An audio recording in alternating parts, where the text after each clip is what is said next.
Halo pemirsa GPR TV dari Sabang sampai Merauke, dari Miangas hingga Pulau Rote. Bertemu lagi bersama saya Bilki Sabila dalam program Kominfo Newsroom. Halo pemirsa GPR TV dari Sabang sampai Merauke.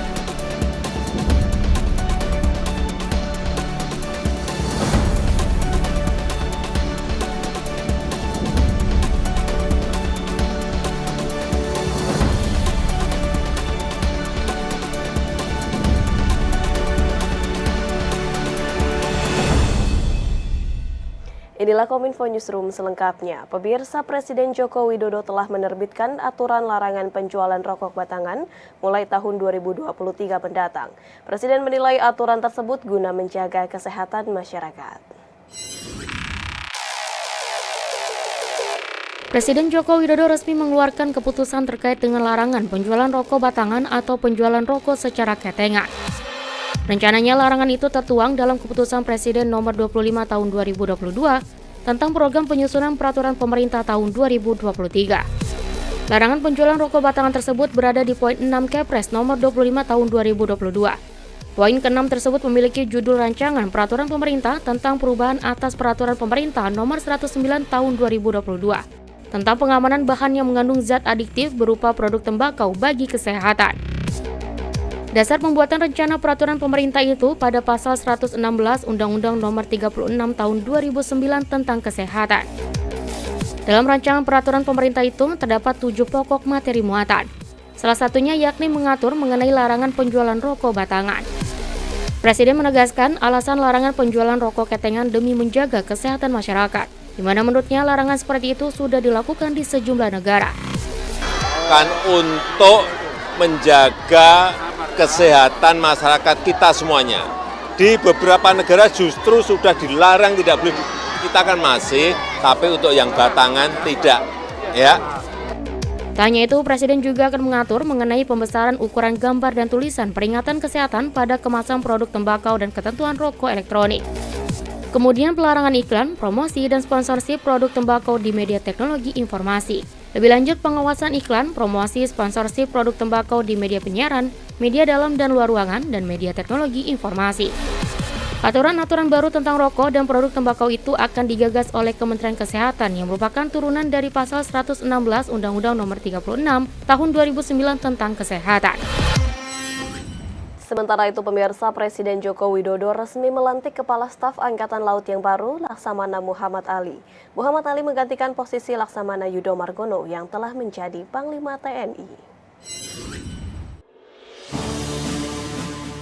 Presiden Republik Indonesia Joko Widodo di Istana Negara Jakarta melantik Laksamana TNI Muhammad Ali sebagai Kepala Staf Angkatan Laut menggantikan Laksamana TNI Yudo Margono yang kini menjabat sebagai Panglima TNI berdasarkan keputusan Presiden Republik Indonesia nomor 100 TNI tahun 2022 tentang pemberhentian dan pengangkatan Kepala Staf Angkatan Laut yang ditetapkan di Jakarta pada 28 Desember 2022.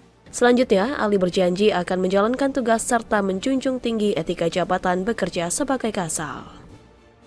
Usai pengucapan sumpah, Presiden Jokowi menyebutkan ia memilih Ali sebagai Kasal dengan mempertimbangkan rekam jejak alumni Akademi Angkatan Laut Angkatan ke-35 tahun 1989 tersebut. Presiden juga berpesan agar Kasal Muhammad Ali menyelesaikan masalah di perbatasan laut Indonesia. Sedangkan untuk persediaan alat utama sistem pertahanan atau alutsista, Presiden Jokowi berharap ada modernisasi. Selalu saya melihat rekam jejak. Beliau ini kan pernah di Gubernur Akademi Angkatan Laut, pernah di Pangko Armada, nah pernah di Pangko Gapilan,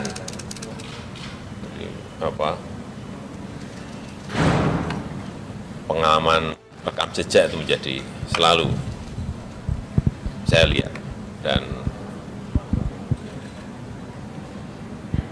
beliau memiliki leadership yang baik.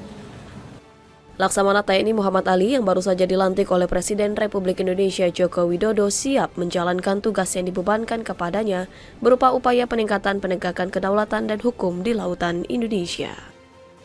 Potensi kerawanan di laut ya masih seperti biasa. Kalau bulan-bulan ini kan cuaca yang kurang bersahabat, dan bulan Desember ini. Tapi kalau masalah kerawanan lain adalah penyelundupan.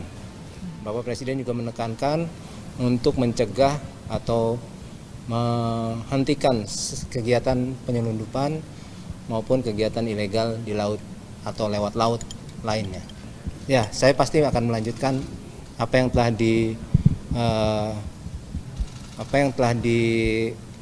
dibuat oleh beliau.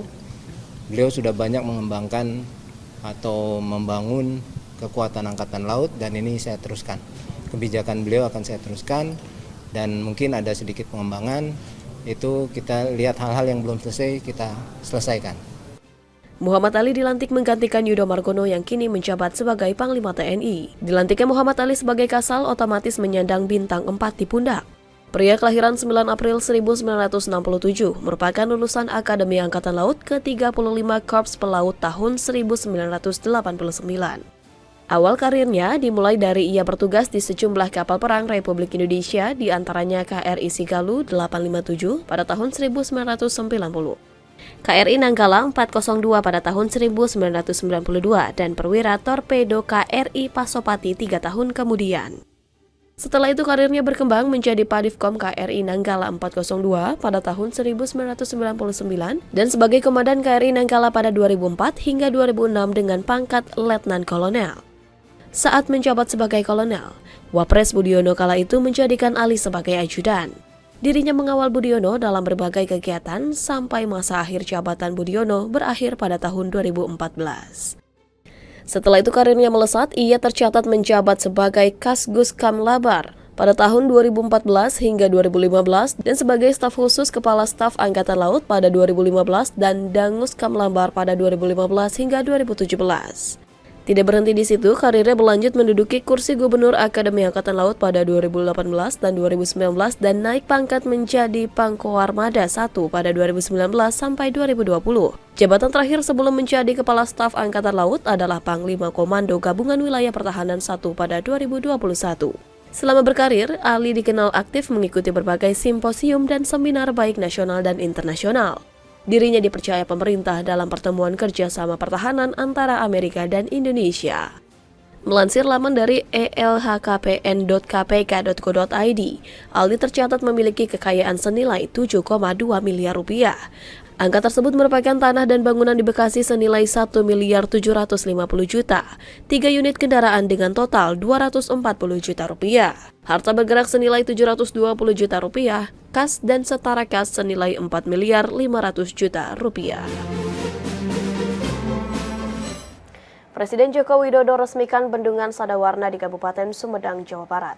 Bendungan Sadawarna ini menjadi bendungan ke-33 yang dibangun Presiden dalam rangka mendukung program kedaulatan pangan dan ketahanan air pada seluruh provinsi di Indonesia.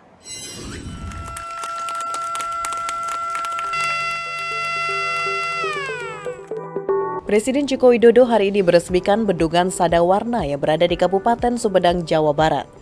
Presiden berharap dengan adanya bendungan ini akan menambah jumlah produksi beras para petani yang menerima manfaat yakni di wilayah Kabupaten Indramayu, Kabupaten Subang, dan Kabupaten Sumedang sehingga mampu meningkatkan ketahanan pangan. Dalam kesempatan yang sama, Gubernur Jawa Barat Ridwan Kamil menyebutkan bahwa Kabupaten Indramayu adalah penyumbang surplus beras paling tinggi di Indonesia. Dengan nilai produksi 1,3 juta ton per tahun sehingga dengan hadirnya Bendungan Sadawarna ini, ditargetkan produksi beras akan meningkat menjadi 1,8 juta ton per tahun.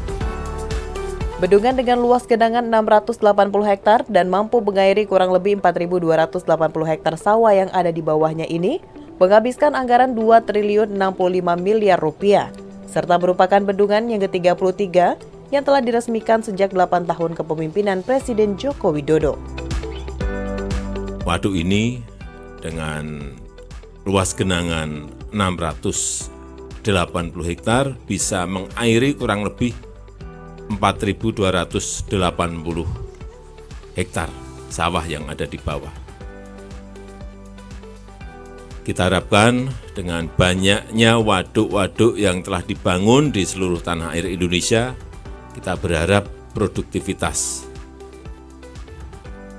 padi utamanya dan komoditas hortikultura dan yang lain-lainnya bisa naik dan ketahanan pangan kita semakin baik, kemandirian pangan kita semakin baik. Itulah tujuan utama dari dibangunnya waduk. Selain memang waduk juga ada yang dipakai untuk wisata, untuk pembangkit listrik, dan juga untuk penyediaan air baku.